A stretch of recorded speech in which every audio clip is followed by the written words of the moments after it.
be sustained. It requires infinite growth. But infinite growth collides with finite energy. First law of thermodynamics, energy can neither be created nor destroyed. The second law, energy converts in only one direction, from usable to unusable. That's called the law of entropy. Things break down, and in every energy transaction, some energy is always lost. So you have finite energy, and you have a financial paradigm which demands infinite growth, and we are at the point of human history where the infinite growth paradigm collides with something that is more powerful than money is.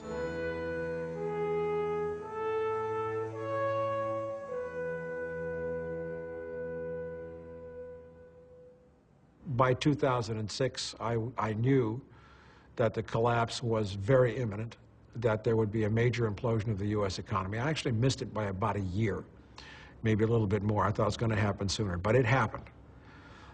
And now that it is happening, these pieces are falling exactly as if everything else we had written, said, done, all the peak oil activists, all the sustainability advocates, our map was proving deadly accurate.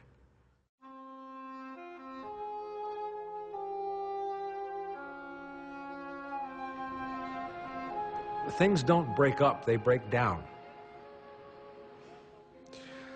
When a government collapses, what happens? The mail stops getting delivered. Air traffic controllers don't get paid, so they don't go to work, which means planes don't fly. Bridges and highway inspections don't get made. Food and Drug Administration inspections don't get made. Maintenance is going to be defrayed. Law enforcement stops working. I mean, it's no secret now. You see the headlines every day. California's bankrupt, Michigan's bankrupt, Ohio's. They're shutting down services left and right. There are tent cities springing up all over the country. There are homeless, displaced people. A great many billionaires, who we would call the elites, a great many very, very wealthy people, are getting crashed, burned, and eaten alive. What you don't hear is the fact that all over the world economies are collapsing much faster than the U.S. economy. Britain is an absolute basket case. There is a curtain of despair descending across Eastern Europe. There's a revolution underway in Greece. It's not riots, it's not civil unrest, it's a revolution. Drug violence right across the border in Mexico. This is all part of the collapse. Pakistan, Afghanistan, there's lots of violence.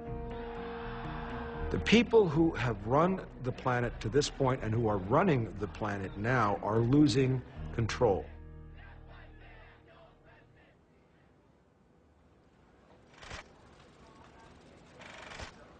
Have I ever been called a conspiracy theorist? Of course I've been called a conspiracy theorist. But I don't deal in conspiracy theory, I deal in conspiracy fact.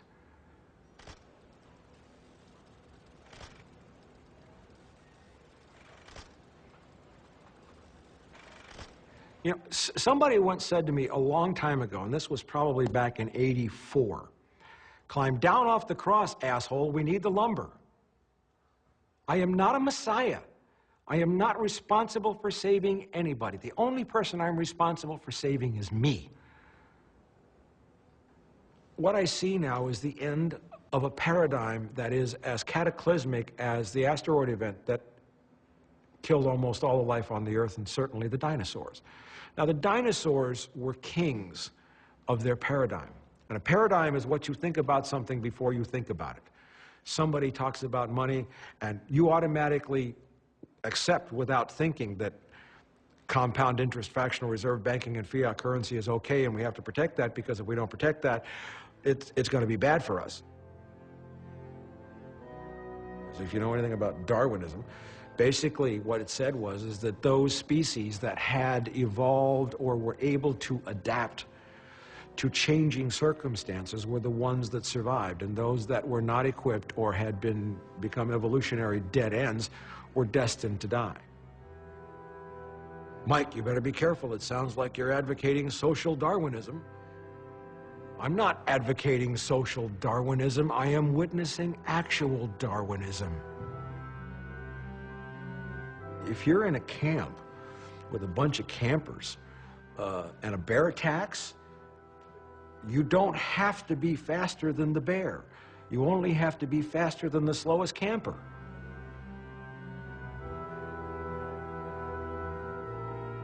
There is one and only one graph image that I have used, and I would guess 60 to 70 lectures in 8 countries, and that's a graph of human population. And if one looks at that graph, what you see is human population roughly stable at around 1 billion people or so, well, maybe a little bit more, at around the time of Christ, and it stays pretty stable until we get to the bubonic. It starts to rise some as some primitive technology emerge, but then you get to the bubonic plague, there's a little dip.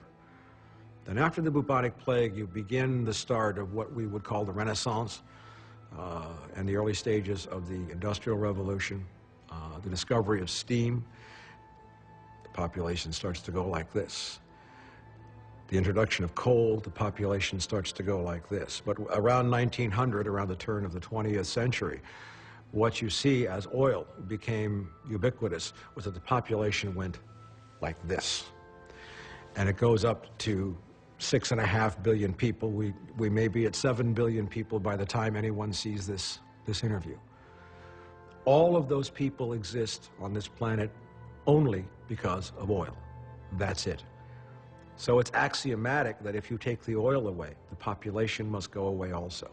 In all of science, in all of biology, there is no case where any population, be it bacteria in a petri dish or caribou in an Arctic island, runs into a set of favorable circumstances and goes to that point without an immediate crash down.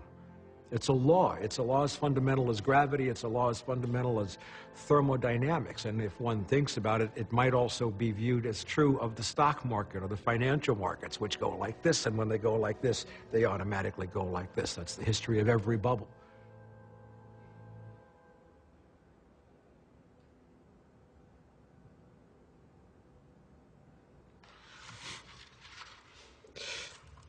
I think it's a mistake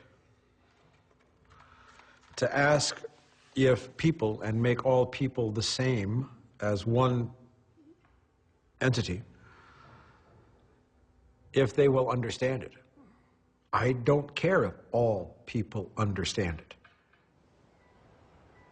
When you're faced with an overwhelming, life-threatening crisis, as in the Titanic being hit by an iceberg, and you happen to be aware before anybody else is that the ship is going to sink and there aren't enough lifeboats, and you know how to build lifeboats, and you tried to deal with that in however long the Titanic had before it went down, you're likely to run across 3 types of passenger on the Titanic. You'll run across a type that's basically deer in the headlights.